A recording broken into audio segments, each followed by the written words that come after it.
Hello and welcome to this episode where we shall be looking at the scope of the final exam, Paper 1 Mathematics 2024.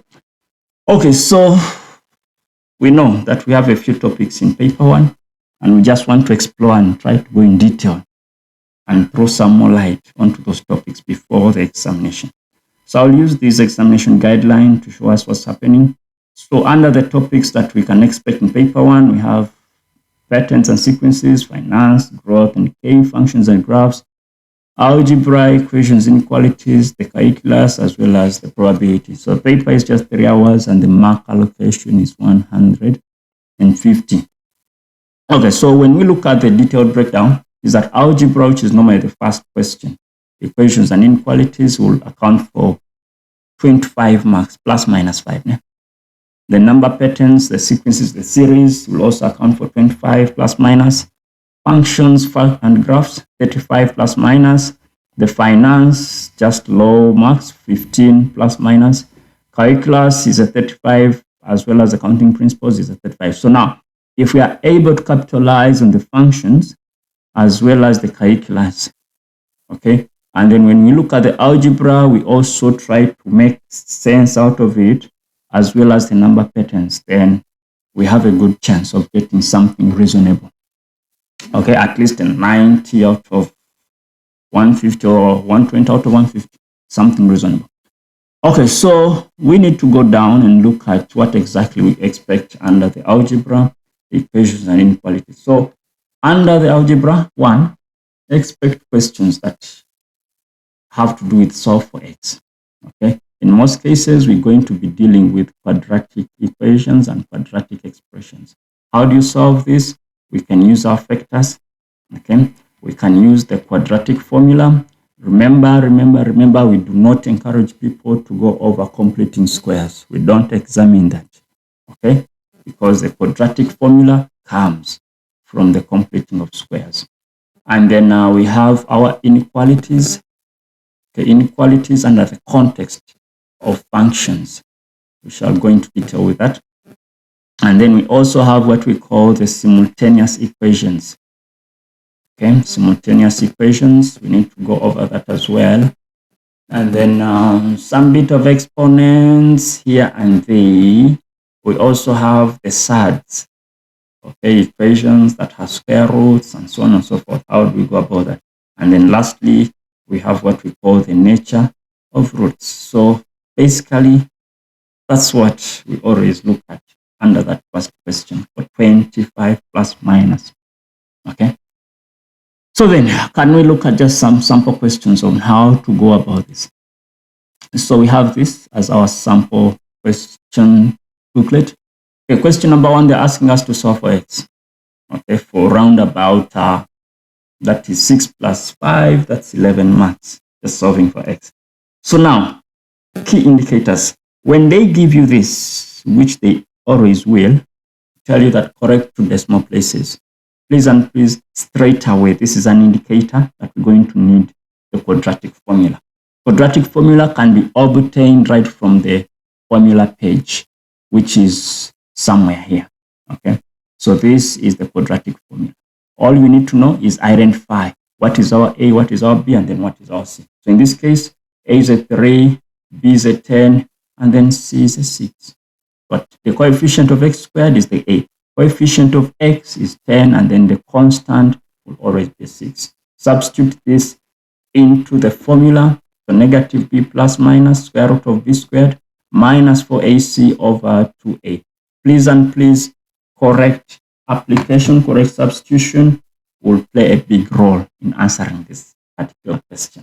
Okay, so replace those numbers. Then when it comes to the signs, use one sign at a time. For people that are using the casual calculator, please use the fraction button and then you answer that. When you look at 1.1.2, this is the surd form of equations under square root and things like that. So steps on answering this. Number 1, you need to isolate the surd. Okay, in this case, the surd has been isolated. To isolate it simply means that you need to leave the surd on one side of the equal signs and take everything that's not under the surd to the other side of the cosines. This question is already sorted. Then step number 2, you need to square both sides to get rid of the root sign. Okay, so if I square here and I square that, I will have 6x squared minus 15 is equal to x plus 1 squared. This is a square bracket. Avoid saying the answer is x squared plus 1. No. It's like two brackets that you need to open using the FOIL. Okay, so that's going to be x squared plus 2x plus a 1. Then collect everything to one side and then do the solving, find the solutions. So that's going to be 5x squared minus 2x minus 16 is equal to 0. Okay, and then from here you can either go the root of the factors or you can straight away use your quadratic formula still. So that's 5x, this is x. I can put 8 there and I can put a 2 there.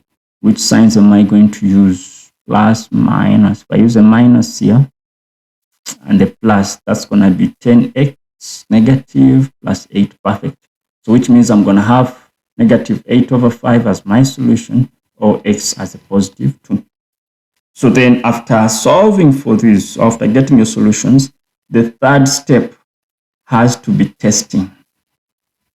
Okay, you square both sides, you solve the equation, then you test the solutions that you have. That's where you're going to get the last mark of this question. Okay, so how do you test? Get this x value, replace it on the left-hand side, and replace it also on the right-hand side. Make sure that for us to accept the solution, you must have the same values. Don't show us your testing over. We just need the conclusion of what you came up with. Okay, so if I test the 2, okay, it's going to be the square root of 6 times 2 squared minus 15. So we know that 6 times 2 squared, that's a 24 minus 15, that's a 9. Square root of 9 is a positive 3. That is the level.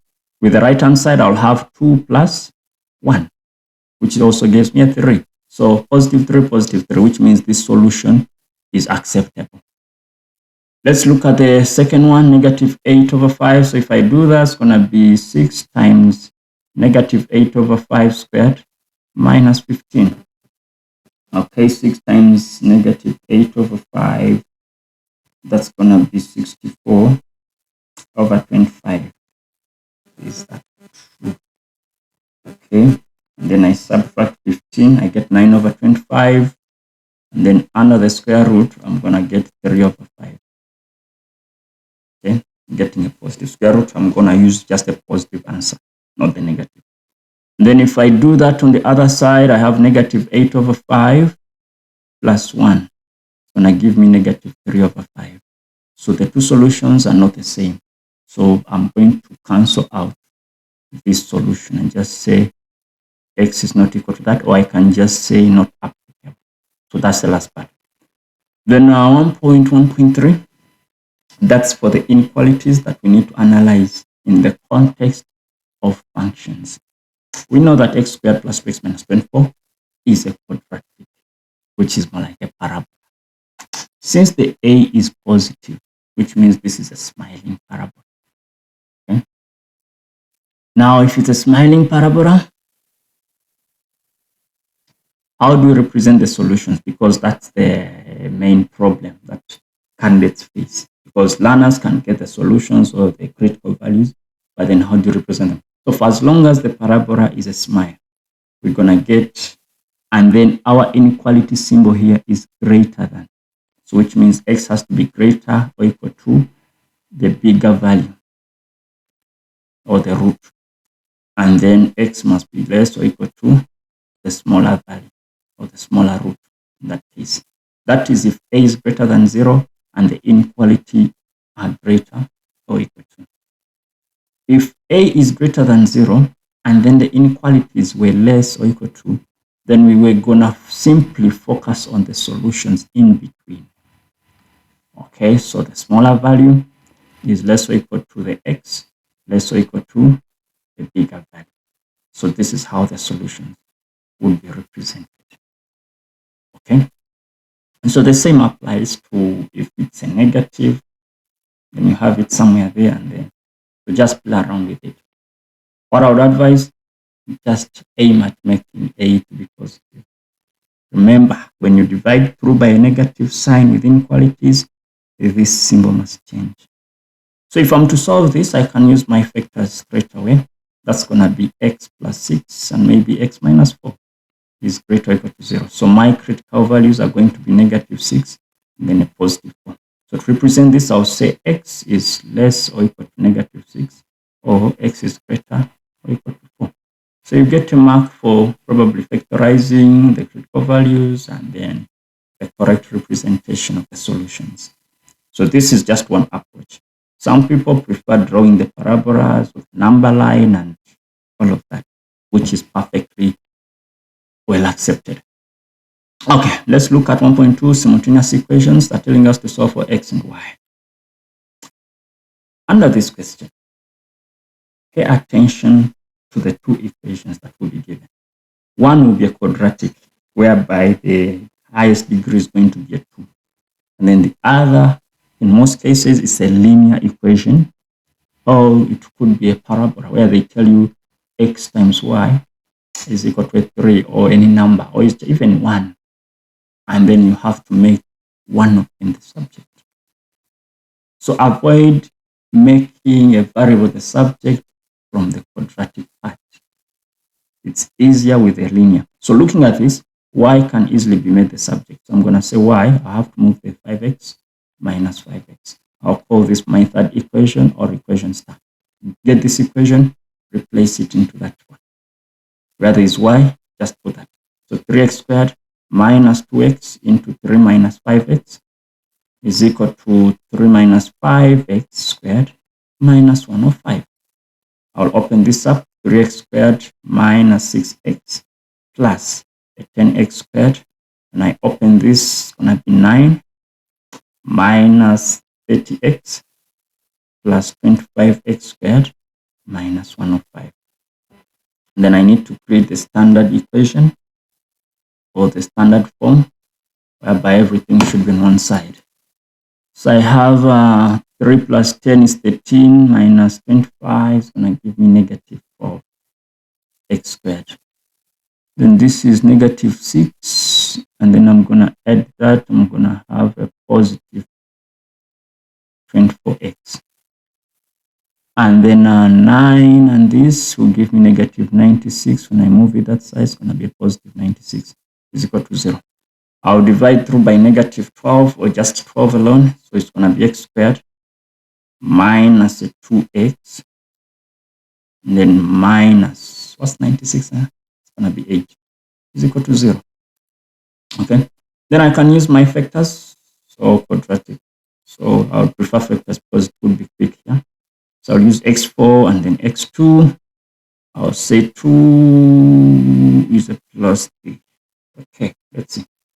All right, perfect. So which means x is a 4 or x is a negative 2. And then I'll get these values of mine. Okay.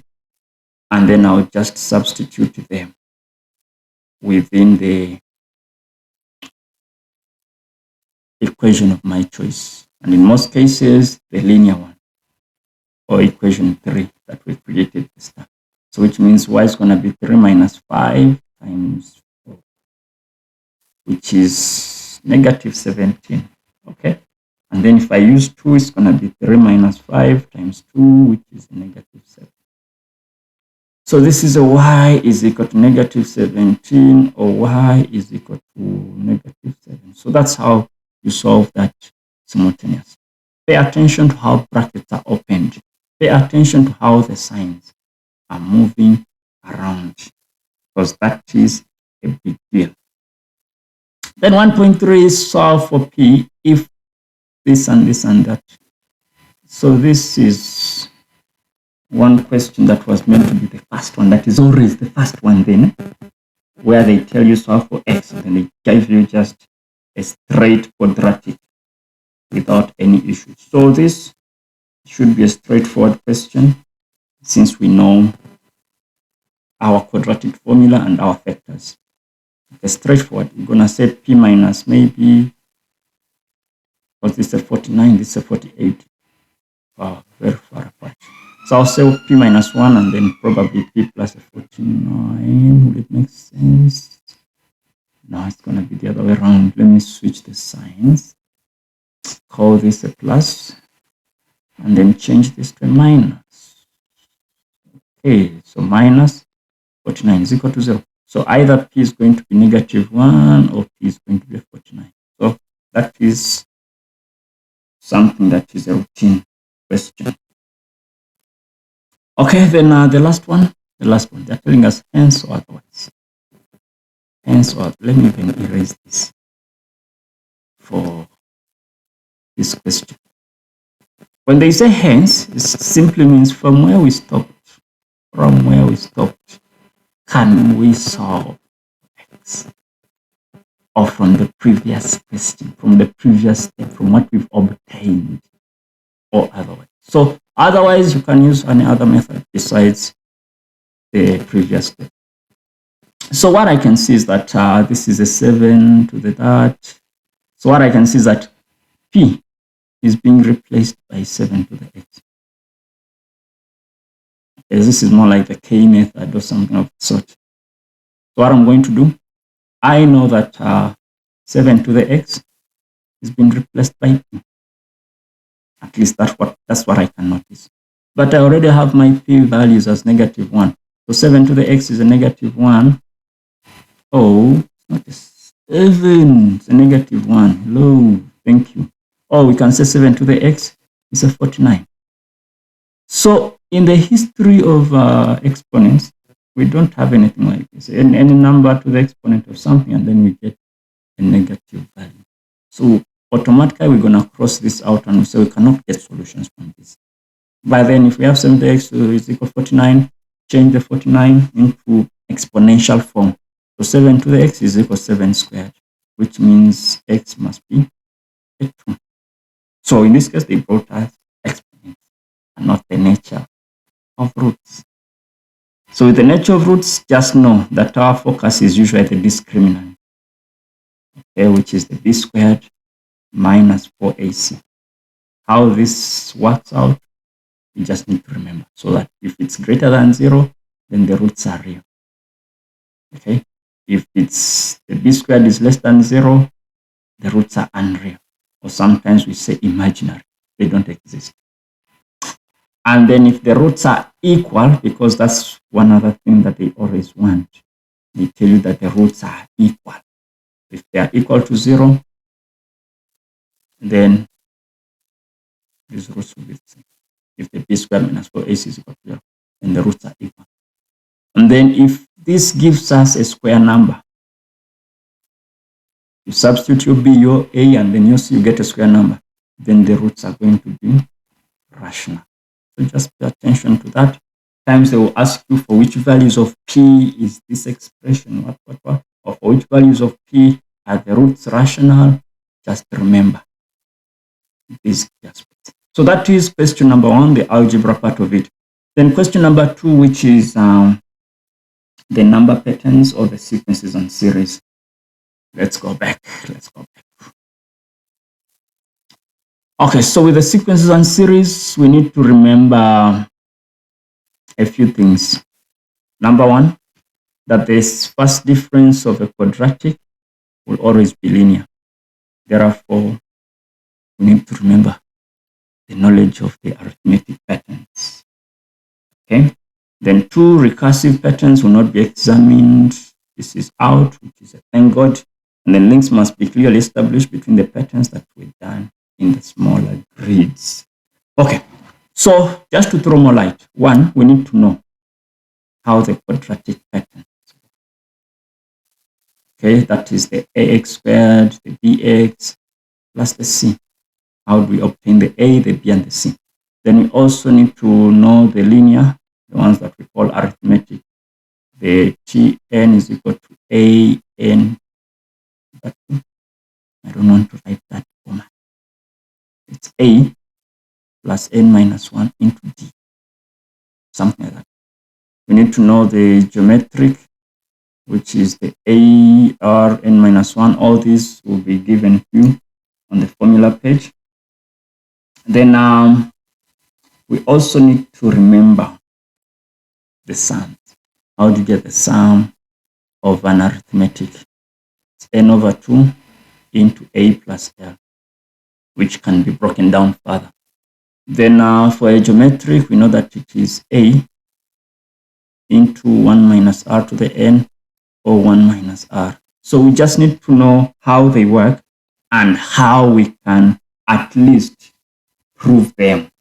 Or sometimes they can ask you to prove how you get the sum of an arithmetic. Okay, so that being said, we just need to know all of this. Can we look at some sample questions and how we could go about that? So there is no format as in which question is going to come first and what. Just know at least they're going to test on all the three: quadratic, geometric, arithmetic. There has to be something. I mean, 25 marks plus minus. There has to be something. Definitely something. Okay, so sometimes this geometric could be linked to finance or the financial questions that we also need to remember.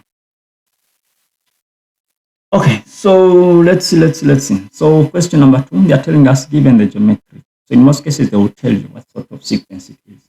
Okay, so we know that with the geometric, there is a constant ratio between the consecutive terms. Write down the value of the common ratio. What does that mean? If we get T2 over T1, should give us the same value as T3 over T2 consecutive. The bigger position first over the smaller position. So what I'm going to do, if I get my k over 2, in this case, must give me the same value as 2 over 3. Is that okay? Yes. Does that make sense? K over 2, 2 over 3. T2 over 2, 2 over 3. K over 2. But the question is asking for common ratio. So why are we going for k over? That will be the second part. So let's just use this one and that one, which means the common ratio is just over 3. Okay, I must stop pampering. Then for me to get k, I'll just use this approach. That if I get k over 2, must give me the same thing. So k over 2 gives me 2 over 3, cross multiply, which means k is a 4 over 3. Okay. Then calculate the value of n if Tn is this. So you just need to use the general rule. Remember, with the general rule, we said it's a r n minus 1. What's your first term? It's a 3. What's your r? It's 2 over 3 to the exponent of n minus 1. But they're telling us that the Tn is being represented by 128 over 729. So isolate these things. Divide both sides by 3. So if I have 128 divided by 3, which is going to be like 3 times 729. So I'll end up with 128 over, that's going to be 2187 is equal to over 3 to the exponent of n of minus 1. Then try to break this, I don't know, into this format, whereby we have a base of 2 for the numerator, then a base of 3 for the denominator. So how many 2's do we multiply to give us that? That's going to be, because I know that 2 to the 6 is 64, means 2 to the 7. Okay, and then this one is also going to be the same thing, something like a 7, which means it's a 3 to the 7 is equal to over 3 n minus 1.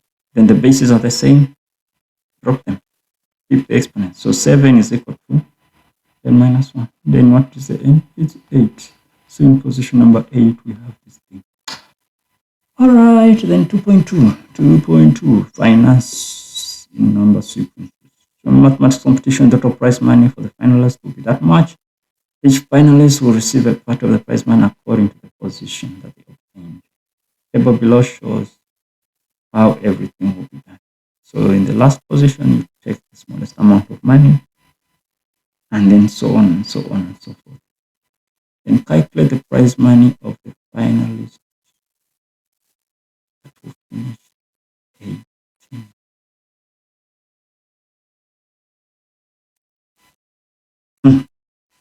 What do we do? 18th position.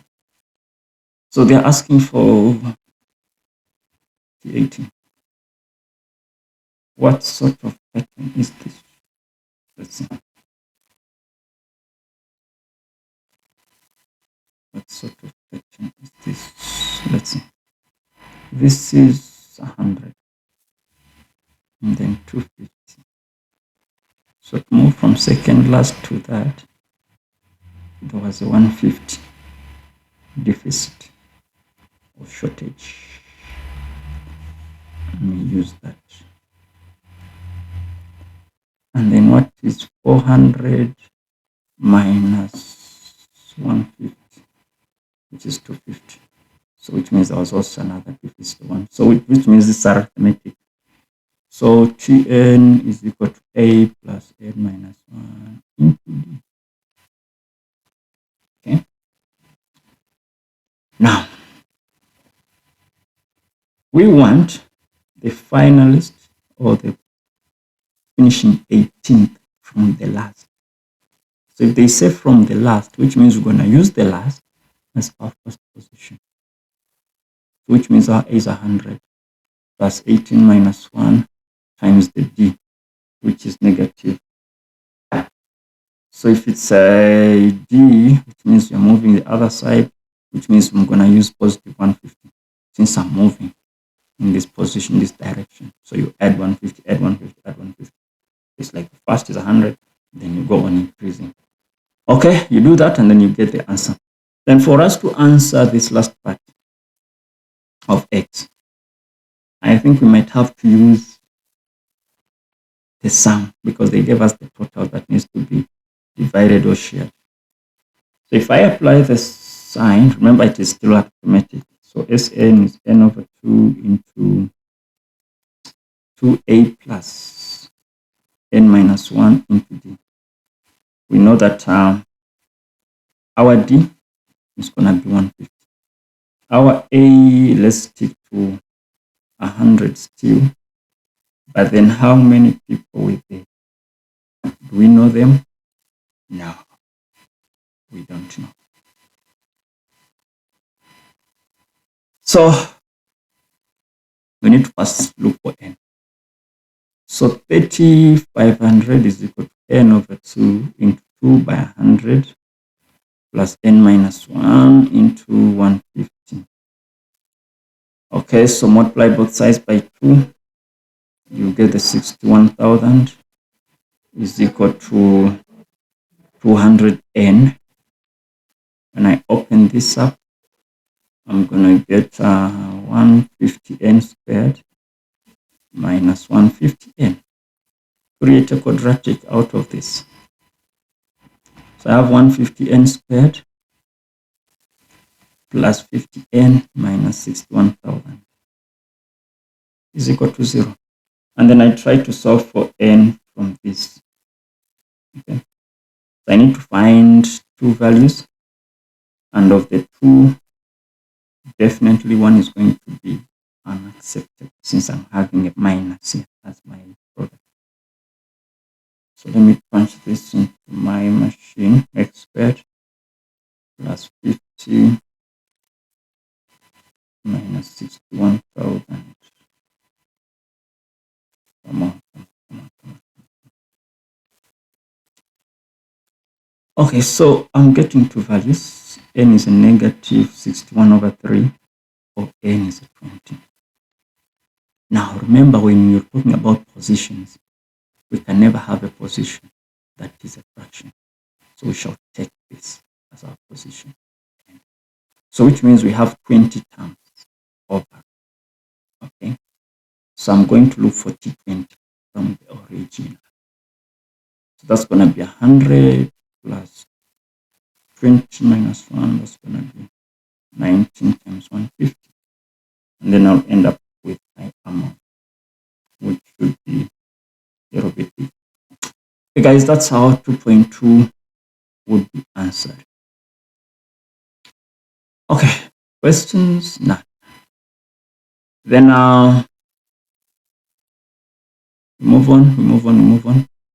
Question number 3. Question number 3, which is still also a sequence, also dealing with a sequence. Okay, so what are we going to do? What we're going to do here is let's just. All right, so with question number 3, it's a quadratic. So one thing we need to know about a quadratic pattern is that the general term is usually an squared plus bn plus c. Remember, just know how to find the a, the b, as well as the c. Other unique thing about it is that it has 2 differences. The first difference as well as a constant second difference. So they want us to find the general term in this case. So what we're going to do, we're going to say 17 minus 0 is 17, and then 32 minus 17, that's what? It's a 15, eh? Perfect.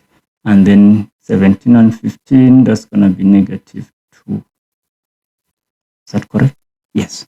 So which means this negative 2 will represent the 2a.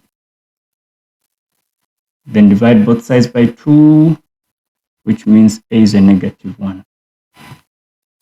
Then if I try to find the b, I'm going to use the 17 and say that 3a plus b must give us 17. So replace a with negative 1.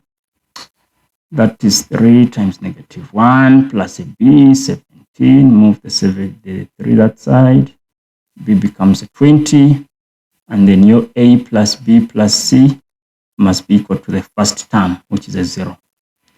So negative 1 plus 20 plus c is 0, which means our c is a positive 19.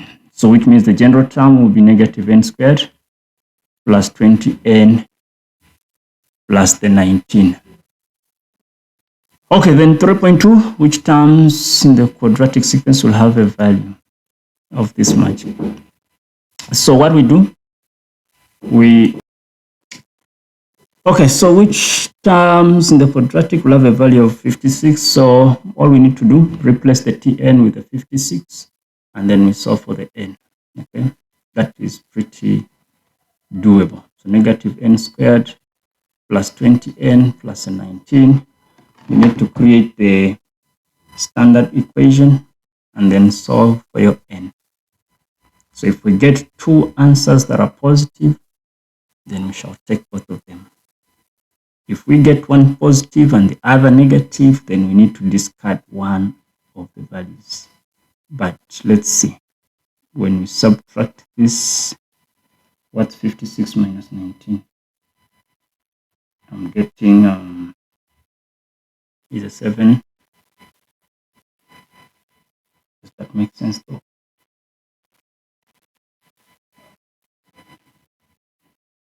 So 5, 6, 19, that's a 7. I'm having a positive 37 is equal to 0. And then we solve this, and then we find our value. All right, then 3.3, hence, so otherwise, calculate the value of this. So tn minus that. So what we need to do, when you see sigma notation, it talks about, or it represents the summation or the sum of items. Remember, in our discussion, we say we do not have the sum of a quadratic. We don't have a particular formula that we can use. That's why in most cases, the terms that they give you are just countable terms that you can easily compute within the calculator. So for the first part, we have from 5 to 10, that's going to be 10 minus 5 plus 1, which is going to be 6 terms. Okay. And then here we're going to be looking at 15 minus 11 plus 1, which is also another 5 terms. So what we need to do, the easiest way to do would be to determine the T10, or get the T5, the T6, the T7, the T8, probably up until T15. And then do the addition and also do the subtraction. That would be doable. Okay, so that is question number 3. Then question number 4 goes to functions. But before we go to functions, there is something that was not discussed here, but I can just highlight it under our questions. The converging or the convergent series. Okay, so we normally talk about the sum to infinity. So we all you need to remember is the formula s to infinity is equal to 1 over 1 minus r, or a over 1 minus r. And there's a condition that is always given in the formula on the formula page, that for us to have series that are converging, the common ratio must be between -1 and the +1. Okay. On top of that, sometimes they may not give you this directly. They can just give you the sigma of maybe n is 1 and then infinity, and then they give you what they give you there. And then they ask you the question. So for as long as you see any infinity somewhere, this is the condition. If let's say we have a scenario of x minus 1, and then I'll say plus x minus 1 squared, and then x minus 1 cubed, and so on. Then they ask you for which values of x will the series or the sequence converge. Step number 1, determine the common ratio. You know that if we divide this by that, we're going to get x minus 1. Then we get this common ratio and then replace it there. So -1 is less, x minus 1 is less 1. And then let's solve this, and then let's leave x in the middle. So that's going to be 0 is less x is less 2. So between 2 and 0, all those values of x will make the sequence to be convergent. So that's what I wanted to highlight under the sequence and series of the number patterns. Then question 4, which is the functions. Let's go back this side and talk about functions. So when you discuss functions, there is a lot that we need to look at, okay? Because we have different types of functions, and how do we express them? Okay, that's one question that we need to answer. And then, are we able to sketch? Are we able to identify and know that this is a parabola, this is a hyperbola, and so on? So candidates should be able to use and interpret the functional notation, whereby in the teaching process, the format that was used, it was f of x, g of x, k of x, t of x. All these ones will represent the y, okay? And then will be equal to maybe x squared plus what, x of h, and blah, blah, blah, and so on and so forth. Then the transformation to generate this sort of transformation, that sort of transformation, and then the shifting in the vertical, and then the horizontal. We just need to remember all of these. So trig functions, we shall discuss all those in paper 2. Okay, but since the focus is paper 1, that's what I'm going to be dealing with right now. So under these functions, number 1, we should expect at least something to do with a parabola.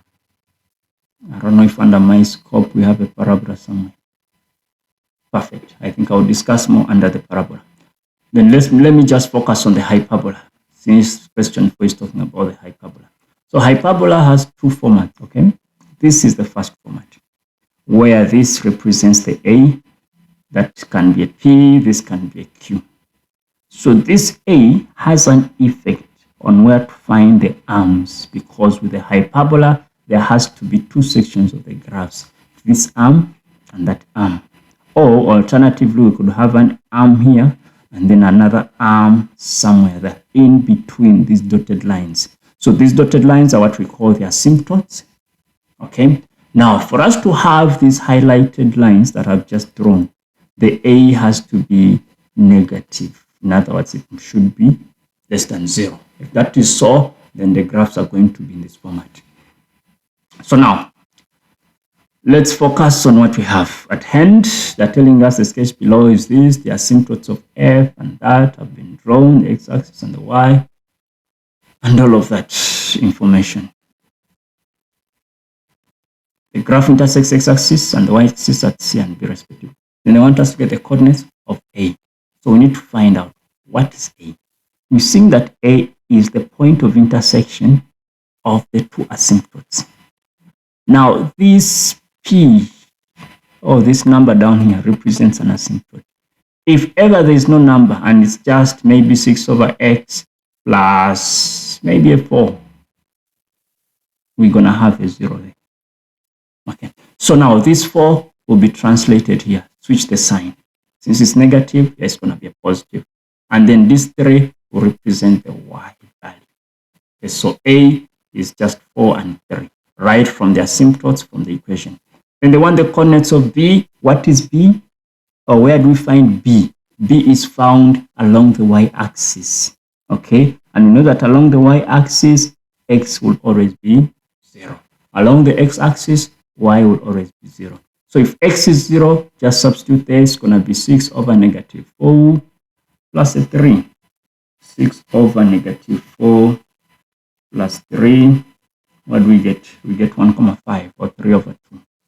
So B is going to be 0 and 3 over 2, since we say x is 0. So just show us that substitution, that step, and then how you get that.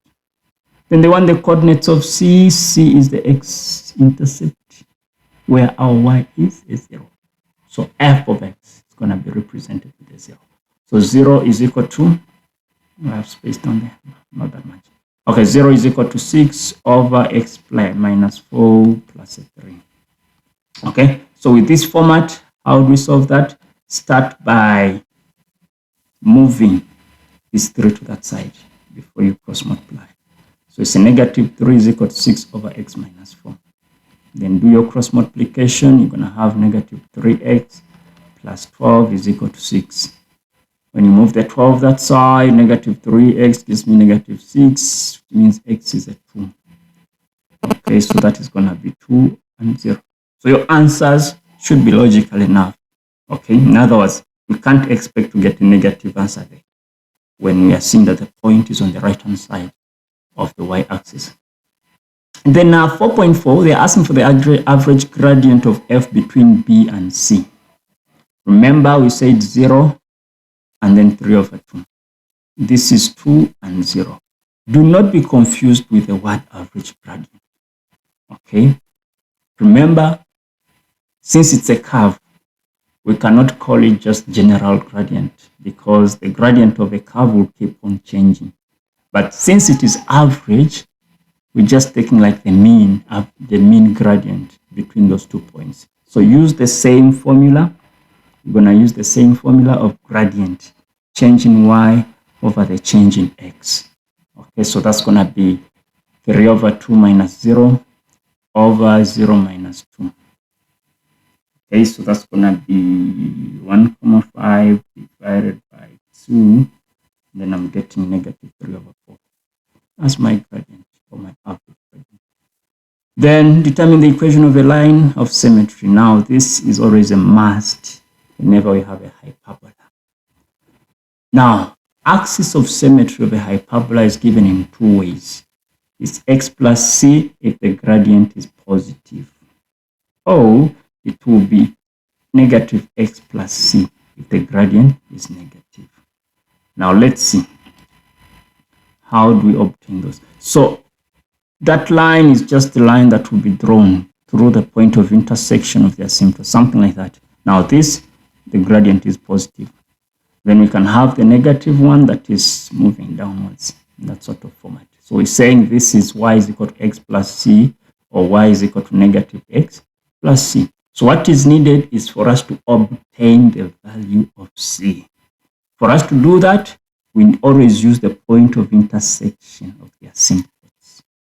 Okay, so we're going to say our y is a 3, or we said positive. Okay, y is a 3, x is a 4, plus c.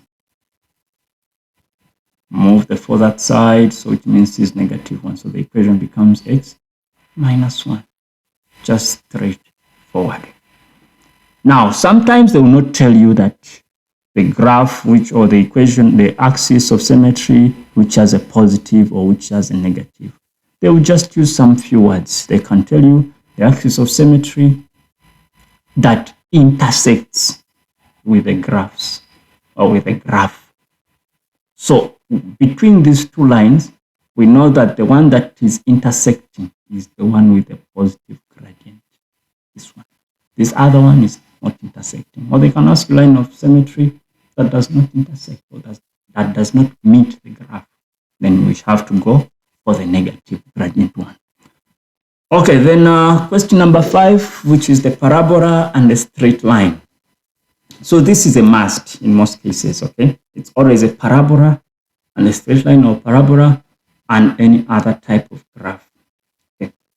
So this is the standard format of a parabola, the x squared, the ax squared, plus bx plus c. It's a quadratic, okay? Then we also have the a into x plus p, or minus p squared, plus q. So this is known as the turning point approach or turning point formula, where p and q represents the turning point. And then we have the x minus x1 and then x minus x2. This is for the root format. We normally call them intercept format, whereby this and that represents the intercept. Okay. They're asking us that on the same set of axes, can we sketch f and g? Clearly indicate all the intercepts on the axis and what. Before sketching any graph, what we need to look out for, one will be the intercepts. Regardless of what graph it is, we need to look at the intercepts. 2, we also need to look at the shape of the graph. Parabola is something like that if the a is greater than 0. It's something like this if a is less than 0. It's a frown if the a is negative. It's a smile if the a is positive. So your graph must look like that. That is for f. G is a straight line. You just know how a straight line looks like. What matters is the gradient. Increase and then decrease. So pay attention to this. So we said intercepts as well as the shape. So what we need to do, looking at this, I just need to find the intercepts. I'll say x-intercept. We said y must be a 0. Okay, so if y is a 0, it means x squared minus 5x minus 14 will be 0. My two numbers will be 7 and 2, I guess. Negative plus. That's correct. So x is a 7 or x is negative 2. Okay, so these are the two intercepts. Then the y-intercept is always negative 14.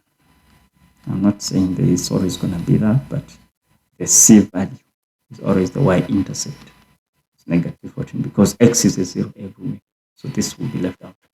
So that is done. Then with a straight line, the y-intercept is negative 14. The gradient is this. So let me find the x-intercept of a line. So x-intercept of g.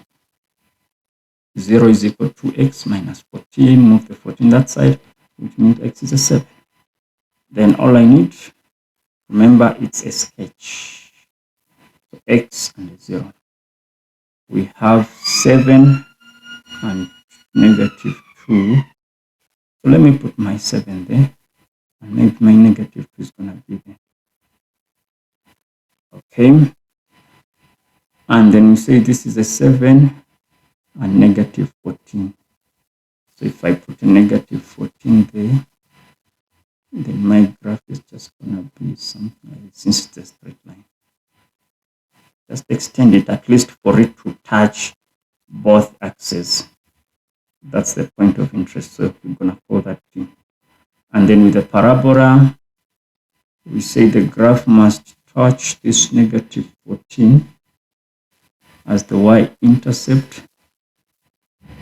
The graph must pass through this, but then what we also need is the turning point. Okay, so with the turning point, remember it's negative b over 2a for us to get the x. So our b is that, so it's negative 5 over 2 times 1, which is 5 over 2, which is 2,5. Maybe somewhere halfway there. And since our a is positive, which means it's a smile. So when you replace 5 over 2 in here, you're going to have 25 over 4 minus 25 over 2 minus 14. That gives me negative 20 something down there. And then just connect. I'm sorry,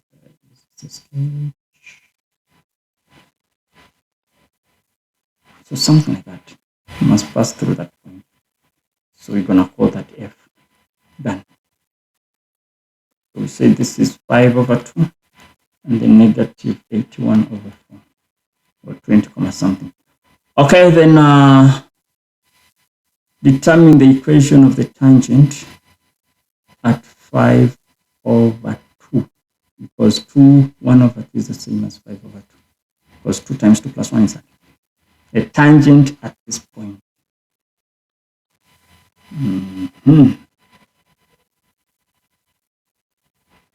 Okay. So chances are high it will be horizontal. Definitely it has to be horizontal because that's the turning point. It cannot be in any other direction. Okay, so if that is the format, I'm seeing that this line, the equation is just going to be y is equal to something. Okay, I'm going to say y is equal to negative 81 over 4.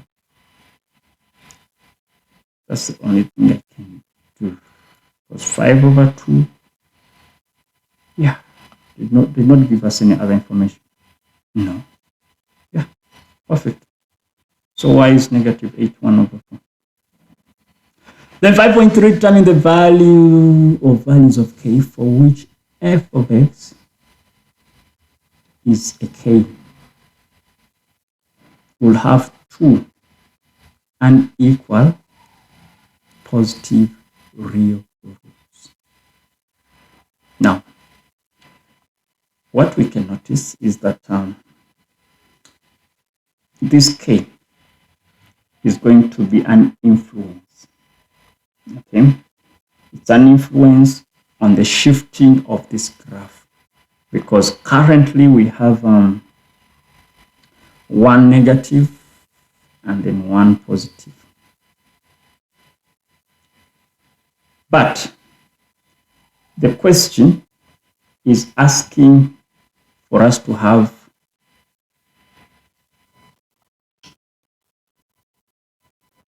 so an effect on the shifting of the graph was, like we said, currently we have a negative 2, which is a negative root, and a positive root, which means our answer must lie between this point. Okay, it must have an effect between this y-intercept and the turning point, the y value of the turning point. Does that make sense?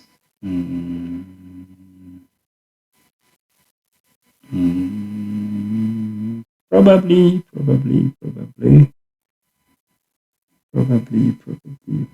Yeah, between these. So I'm going to say that negative 81 over 4 should be less than k and less than negative 14. Okay. And then lastly, 5.5, new graph H is obtained by reflecting G in the x-axis and translating it 7 units to the left. Let's do that. So what are we translating? We're translating G. You're reflecting it about the x-axis. So when you reflect something about the x-axis, the whole thing becomes negative. Okay, so it's a negative, but 2x minus 14. Opening that up, it's negative 2x plus 14. That's the reflection. and then you're translating it 7 units to the left. And then that was too quick. That's fine, no problem, you can still do it. -2 into x, since we are translating it to the left, we shall use a plus. We're translating it to the right, use a minus. Okay, then when I simplify this, it's going to be -2x minus 14 plus 14, which is -2x. So that's what I end up with that. Someone is raising an issue with 4.5. Let's revisit equation of line of symmetry of f, which has a positive y-intercept. Thank you very much. We took it as a positive gradient. So let's use this and see. This is negative with a 4 plus c. Move it that side, the y-intercept is going to be 7, which means y is -x plus 7. Guys, this is the correct format of that. Thank you for highlighting that. We move on. So that is to do with the functions under the parabola, the hyperbola. Now let's look at the exponential one. So for the exponential, remember, for b to be greater than 0, not a 0, it's greater than 1, it will be increasing. Then if our b is between 0 and 1, now that's a fraction, this will be a decreasing kind of exponential. So it is the y-intercept, we have the inverse of f, r is a point of intersection of f and g, straight lines of this, through that and that. Thank you. Then they ask us to write down the g in terms of the equation of g in terms of b. What is g? G is the inverse. Now, whenever we have an inverse of an exponential, it's going to be in the form of the log. So we're going to say log of the same base, b with x. So that will be our answer for the first part. And then write down the equation of line passing through O and R. So this line, since G is an inverse of f, and this line is passing through the point of intersection of the two graphs and through the origin, then this has to be the line of reflection, which is y is equal to x. Okay, since the gradient is positive, so y is equal to x. That's why it's 1 mark. Then coordinates of p. What is p? P is the y-intercept. Do we have any values that we know of? No values. Okay, but what we know is if x is 0, let's just say if x is a 0, and we replace a 0 here, our y value is going to be a 1. In other words, a 0 and a 1. And if it's a 0 and 1, and we are trying to find the inverse at this point, or if just reflecting it around, then this is going to be a 1 and 0. In other words, you just switch the points. Then this point is just going to be a 1. Wait a minute. F0 and a 1. Okay, now I'm not going to commit and call it a 1 and a 1. No, because it's not going to make sense. It's not going to make sense. Let's just look at these 2 points. So the gradient definitely is going to be a -1, since the line is sloping downwards, and then the y-intercept is 1. So y is going to be -x plus a 1. Oh, sorry, they wanted the equation of the coordinates of p, which is 0 and 1 first, before you get the equation of pt. Okay, no, it's fine. Then I want us to get the value of b. Value of b. So when you look at this point, P, looks like the two graphs are meeting there. That is f and P. We already have the equation of F. This is the equation of, so we have the equation of the line, but we already have the equation of F also as B to the X. So how do we play around with that? Because that is going to be something like B to the X is equal to negative X plus 1, but it's not going to help us that much. Let's try to find the values of R. Okay. With R, this is the equation of that line through OR. So if I say X is equal to negative X plus 1, move the X outside to X plus 1, which means X is a half. As long as a half, it means even the Y is also going to be a half. So if I have this as a half, and I also have a half there, I think I'm good to go. Because if I use 0 and 1, things are not going to work out on that side. Okay.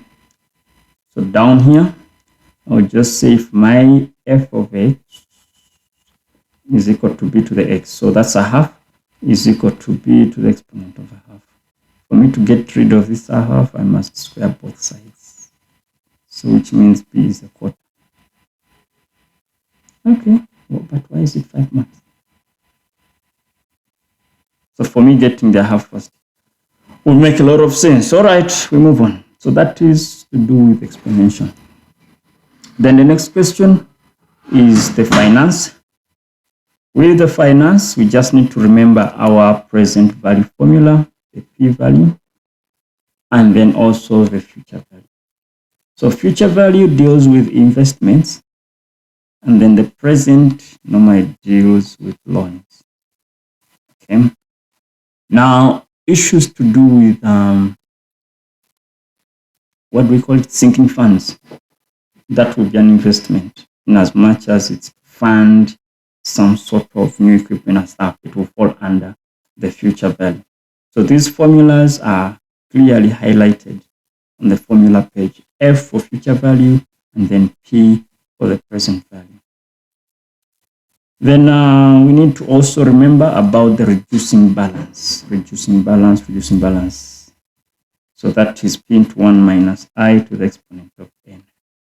Okay, it's more like the compound depreciation. If I'm to take you guys back to the formula page, no, not formula page, the guideline, I'm telling us that we need to understand between nominal and effective interest rates and how to convert well between them.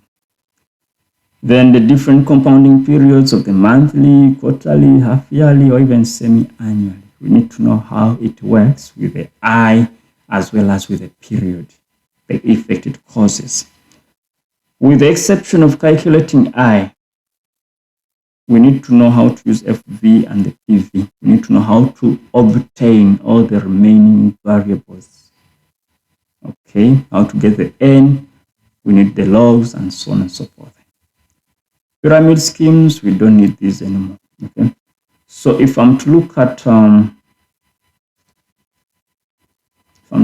the sample questions, they are telling us that a company bought a new machine for this much, and then after 3 years, the machine has a book value of this much. So what this simply means that if the original price is this big, and then the current price is this low, which means it depreciated somewhere else.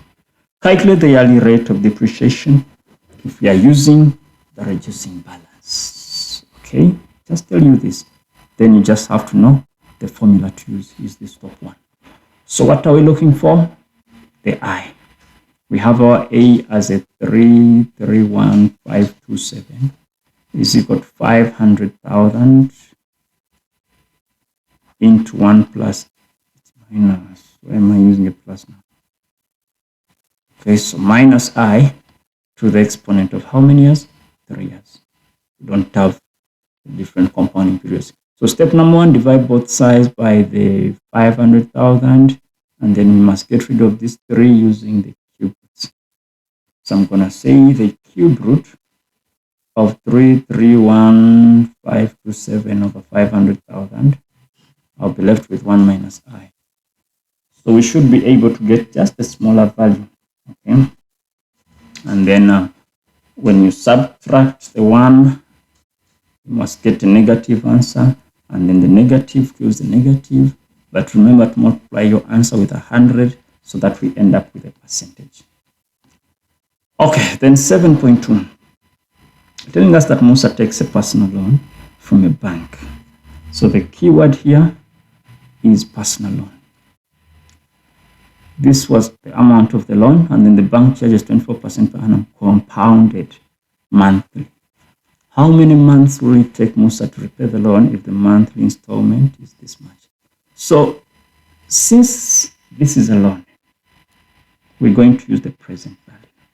So how much is the present value? It's 46,000. That's how much we took out. The I is going to be 24%. I'm going to divide it by 12. And then my N is what we need. And then my X, which is the installment, is 1.9. So I'll just do my substitution that P is given as X into 1 minus 1 plus I to the negative N over I. Do the substitution. Okay, no, it's fine. I'll do that. So 46,000 is equal to 1.9 into 1 minus 1 plus, I'll use 24% over 12 to the exponent of, let me just use N straight away, because that's going to give me the number of months. What is the question asking for? How many months? So if I use 12N, then I'll be looking for the years. So that's 24% over 12. So you can start by cross multiplying or multiplying both sides by the 24% over 12 and dividing by 1.9, or start by dividing by 1.9 and then all of that. So what this is going to give me, if I do that, if I divide both sides by 1.9, I'll be left with 46 over 19. And then if I multiply both sides by the 24 over 12, that will be like a 2%. Okay, with a 2%, that will be 49 over 95.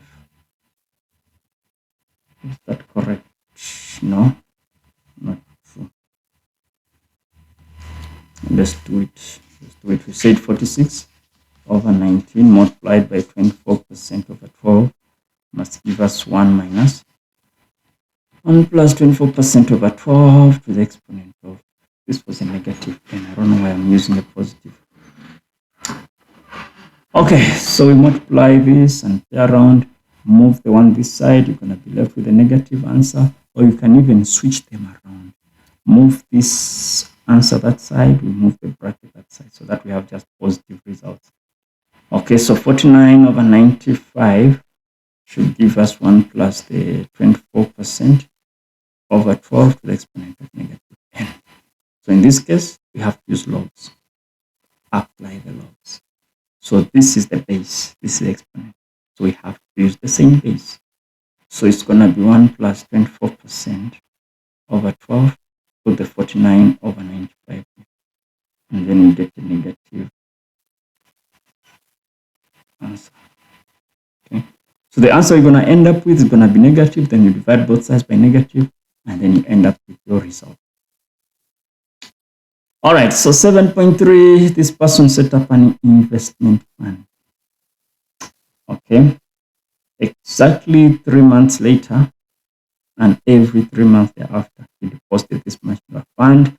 Fund pays this interest quarterly, continue to make the deposits for 6.5 years. From the time that he originally set up that.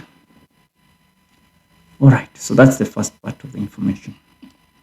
Then the next part, they're asking us that this person made no further deposits into the fund, but left the money in the fund at the same rate. Then they want us to find how much will be in the fund 10 years after it was originally set up. So we're going to use the future value for the 6.5. then the amount that we get, okay, so future value for 6.5 years. And then this amount must now grow with a compound for the remaining 3.5. So I'm saying compound for the 3.5. So with the future value, this is going to be our x as 3.5 or 3.5. And then the I 7.5 divided by 4. The number of years, let's just do that, 7.5% divided by 4. The number of years will be 6.5 times 4. That is for the future value. Then this 3.5, we're still going to multiply it by 4. And then the I here, 7.5, we're still going to divide it by 4. And then get the calculation done, get our answers. You can do it separately, get the future value first, and then apply this. So you can just do it in one step. Okay, so then question number 8, that is the differential calculus. Okay, first question will always be the first principles. Remember, the equation or the formula for the first principles is given. It's here. What we need to know about this is that how to use the limits as h tends to 0. We have f of x plus h minus f of x divided by the h. So we need to determine our f of x plus h. We're given the f of x. So f of x plus h is going to be 3 minus 2 into x plus h, but squared. Let me substitute that. 3 minus 2 into x plus h squared minus my f of x now, which is, I'll use a bracket, 3 minus 2x squared, dividing it by h. The limit as h tends to 0. So limit as h tends to 0 must just continue throughout the working out. So 3 minus, that is 2x squared. Let's just break this down before we confuse people. That's x squared, 2xh plus h squared, minus 3 plus 2x squared over h. So the limit as h tends to 0. Open that up. Open it up. It's going to be 3 minus 2x squared minus 4xh minus 2h squared minus 3 plus 2x squared, dividing this by h. So by virtue of the calculations and what is going on, this f of x falls away. So 3 goes with this, and then the 2x squared goes with that. We're only left with this. So limit as h tends to 0. The next step will be the factorization. Take out the h. So limit as h tends to 0, I'll be left with negative 4x minus 2h. Okay, minus the 2h over h. So this h and that h cancels. Next step will be the substitution, where you're replacing h with a 0. So our answer becomes just negative 4x. So those 5 marks should be a guarantee for everyone, please guys. Then 8.2, you're given this thing, then they want dy dx. Please and please and please and please, whenever you have fractions and they want the first derivative, here we're going to use our rules of differentiation. Okay, some people would prefer to use the quotient rule, but let's use just the basic rule. So step number 1, split this up. I'm going to have 12x squared over 6x plus 2x over 6x and then plus 1 over 6x. From our fractions, from small grades, you know that for as long as the denominators are the same, just add up the numerators. So simplifying this will give me a 2x plus 1 over 3 plus 1 over 6x. But I can move the x up here so that it is x to the negative 1. Because I don't want it to be in the denominator, I want it to be a numerator. Then I will use the rule, so I'll get 2 this is a constant, it falls away. That's going to give me minus x over 6 to the exponent negative 2. So this should be our answer.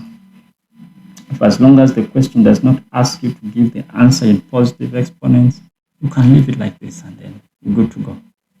Okay? Whenever we have square roots, please remember, if we have square root, that's the same as exponent I have. If it's a cube root, that is x to the 1 over 3. Sometimes we can give you, let's say, the fourth root of x cubed. Remember, it's x to the 3 over 4.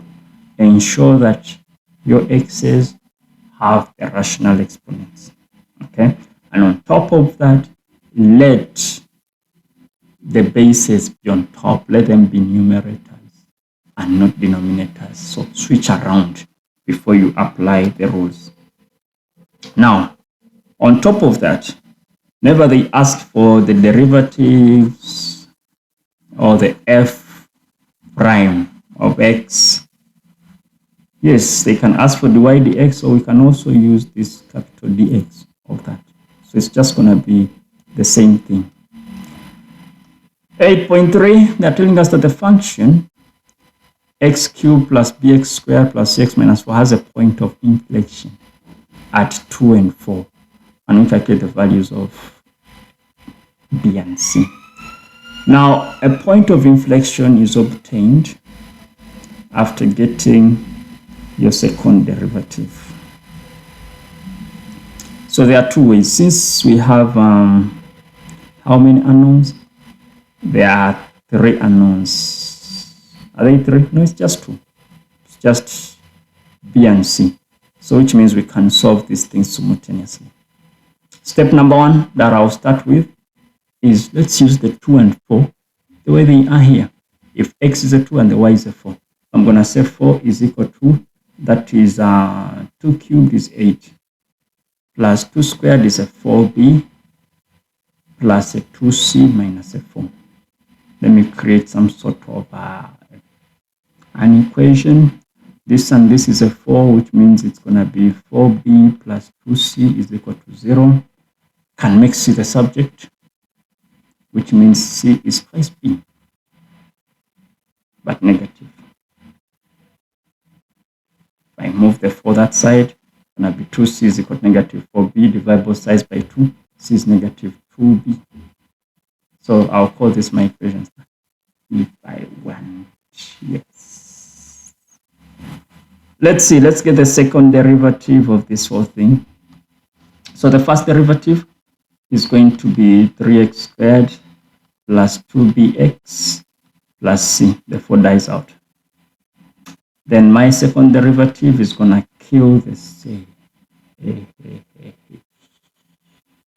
Okay, let's see. That's going to be 6x plus 2b. Okay. But if x is a 2, y is a 4. I can replace it there and say that if my x is a 2, that's going to be 12 plus a 2b must be 0. And then I can move the 12 that side. 2b is negative 12. b becomes a negative 6. That's what I'm getting.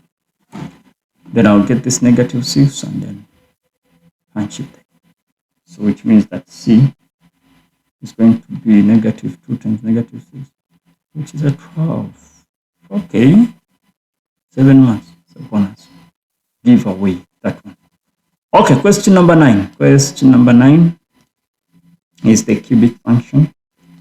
Given that x cubed minus that and that and that and that.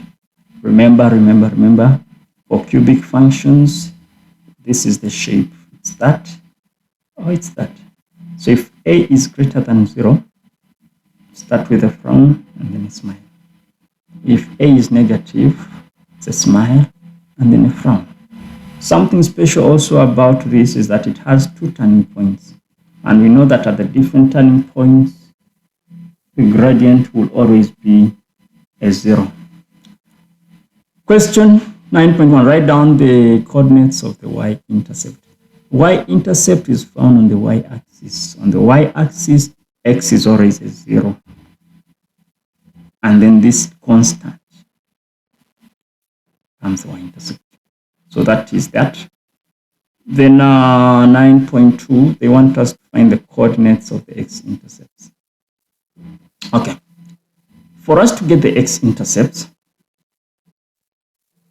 there are two ways of doing it. Two ways of doing it. One, we can determine one root from here, which is normally done using a try and error. If I replace x with a 1, that's going to be 1 minus 1 minus 1 plus 1, which gives us a 0. So if x is a 1, the whole thing is a 0. So which means 1 is one of the roots. Okay, it's one of the points. So if this one was not going to give us a 0, you try a 2, try a 3, or negative 1, negative 2, negative 3, just between those values. Okay, but this is key. Get the first root or the first factor, and then from that factor we can go on to get the remaining factors. So which means I can use my synthetic or my long division. That is A, B, C, and D. My coefficients are 1, negative 1, negative 1, and a 1. I'm using x as a 1. So shade that off, start with 1. 1 times 1 is 1. I put it there. This plus that, I'm getting a 0. 0 times that is a 0. 1 plus that is going to be negative 1. 1 times 1 is negative 1. This must give us a 0. So last part is a 0, and then we are left with that. And then draw your diagonal lines. So it's going to be x squared minus 1 is equal to 0. I can solve this, a difference of 2 squares, x minus 1, and x plus 1. So which means x is a 1, or x is a negative 1. Now, initially we said x was a 1. Now we're also having x as a 1. What this tells us is that this x as a 1 is going to be an x-intercept, but it's also going to be a turning point. That's what we need to know. 9.3, they want us to get the turning point, 6 marks. So turning point, we need the first derivative, and you equate it to 0, we solve for x. So that's going to be 3x squared minus 2x minus 1 is equal to 0. Okay, so for us to solve that, what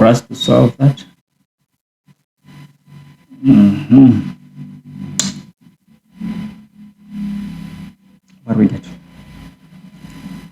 If we have to solve that, let me use my factors.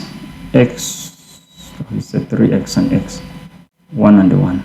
It's straightforward, this one. I'm gonna have positive, and let me put a negative here and a positive. So which means x is negative a third, or x is 1. Back to what we said. Then get these values and replace them back into the original, so that you get your y values. Okay, so if I replace negative a third, I'm going to end up with 32 over 27. If I use a 1, I'm going to get a 0. Then the next question asks you to sketch. Remember the shape. Our A is a positive, so the shape. Frown, and then a smile. Let me erase this part of my synthetic method. And we see how the sketch is going to be. So since a sketch, remember what we said under sketching graphs, we need the intercepts as well as the shape. Intercepts as well as the shape. So we said must cut negative 1, must cut positive 1. Y-intercept, we said was a 1. Now turning points, we said it's negative a third, which is somewhere here, and a positive 32 over 27, which is slightly above 1. Yeah, somewhere there. And then this is 1 and 0. which is somewhere there. Okay, so then my sketch, let me use this. I'll start with the turning point, and then something like that. And this graph must pass through that. So that is my graph. Just indicate these values of 1 and 0, -1, and then even a turning point. But they say clearly indicate the intercepts as well as the turning point. So -1/3 and get it over 27. Yeah. The 9.5 for which values of x? For which values of x is the first derivative less than 0?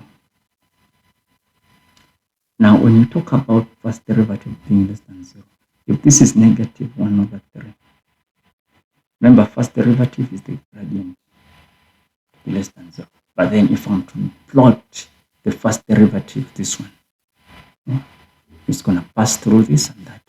And it's a positive, so which means this has to be more or less the graph of the first derivative. Okay, where do we find it to be below 0? Between these 2 points. So tell us -1/3 is less x is less 1. Then that would be done. Then question number 10, which is the application of calculus. Okay, application of calculus. These are rates and so on and so forth. So they are telling us the above figure, above shape shows the design of a theater stage in the shape of a semicircle attached to a rectangle. Semicircle has a radius r and rectangle has breadth b. Perimeter of the stage. So we know that perimeter is just the distance around the shape, will be 60. Then determine b in terms of r. So this is a radius. Even this is going to be a radius. Okay. Then what else do we know? Was the design stage in the shape of a semicircle. Oh, wait a minute. Design of the theater stage is a semicircle attached to a rectangle. Okay. So what we're going to do, we know that the perimeter of a semicircle, normally called the circumference, which is given as 2 pi radius. Now this is the full circle. For half of a circle, it's just going to be pi radius. Now if I get my pi radius plus the b, this is also a b, and then this is going to be twice r. Okay, so I'm going to be having 2 b's and 2 r's plus my pi radii. Must give me 60. What do they want? They want b in terms of r, so b must be left alone. So move everything the other side. So 2b is going to be 60 minus pi r minus twice r. Divide by 2, so 30 minus a half pi r minus r. I don't know. That is what I'm getting. And then 10.2, for which values of r will the area of the stage be maximum? Now they are switching the topic now. I'm talking about now area. Area of the stage. So we need to get the area of the two shapes. So we can call this shape number 1 and shape number 2. And then we get the combined area. So area of 1 is going to be b times 2r, which is 2br. Then area 2, which is going to be a half times pi radius squared. Okay, which is a half pi radius squared. So for which values of r will the area be maximum? So I'm going to get area 1 plus area 2 first, which is a 2br plus a half pi radius squared. Where there is b, I'm going to replace this whole thing. I'm going to have a 2r into 30 minus a half pi r minus r plus a half pi radius squared. Open that up, 60r minus pi radius squared minus 2 radius squared is equal to plus a half pi radius squared.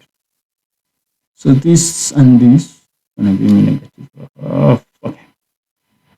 So that is 60r minus a half pi radius squared minus twice radius squared. Now this is my area.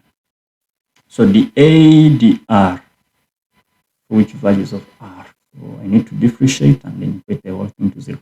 60 minus pi radius minus 4r must be equal to 0.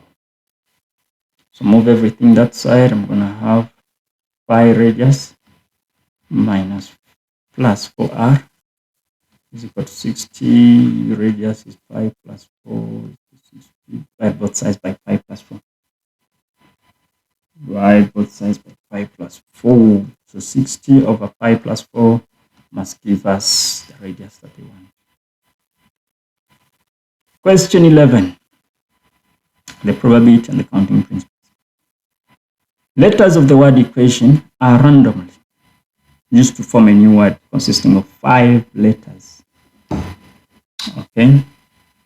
How many words are possible if the letters may not be repeated? So it's 1, 2, 3, 4, 5, 6, 7, 8. So we must get 8 letters from here.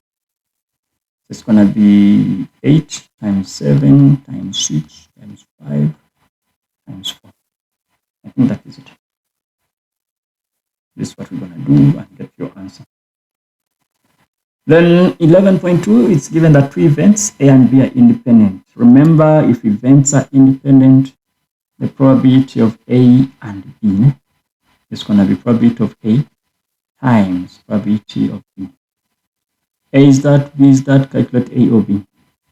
So from the formula page again, formula page, we know that probability of A or B is probability of A plus probability of B minus probability of A times probability of B. That is for independent now. So it's going to be a 2 over 5 plus 0.35 minus the product. 2 over 5 times 0.35. And then that gives your answer. 11.3. I've got 12 learners in a certain town may choose to attend any of the following high schools. This table shows the number of learners as percentages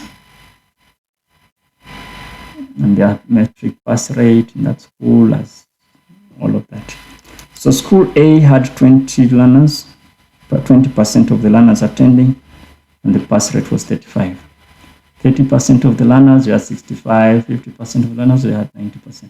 So if a learner from this town who was a grade 12 learner is selected at random time, the probability that the learner did not attend school A. So this could also be framed into what we call it, a tree diagram. I don't know. Because now if we look at A, you attend B or you attend C. That's going to be 20%, 30%, and then 50%. If you're from A, chances of passing are 35. That's if you pass. If you fail, 65. If you attended B, passing was 65%. You fail, going to get 35%. Passing is 90%. Failing is going to be at 10%. Then, probability that did not attend school A. What do we do? Now, since we know that A is at 20%, we can just look at 30 and 50. So which is 80% straight away. Or you can get 100 minus the 20. Or just 30 plus that. Okay, then probability that they attended school B and failed. So attending school B is at 30%. and then failing is 35%. So 30 times 35% would give us the answer. And then lastly, passed. So for passing, it's either you pass when you're from school A, school B, or school C. So you're gonna say it can be 20% times the passing of A plus the 30% times the 65 of B, and then plus the 50% times the 90%. Work this out separately and then add them together, and then that would be that. So guys, just remember your counting principles. At least try to go over the Venn diagrams, the sets and stuff, because it's still examinable. Okay, and then sometimes these tables can be given and then they are asking you to prove independency. Okay, prove whether events are independent or events are dependent. Remember, the trick all lies around this. So if you can prove that the probability of two events together is the same as the product of the two events separately, then the events are independent. Otherwise, they will be dependent. I would wish to stop there and wish you guys the best of luck in that paper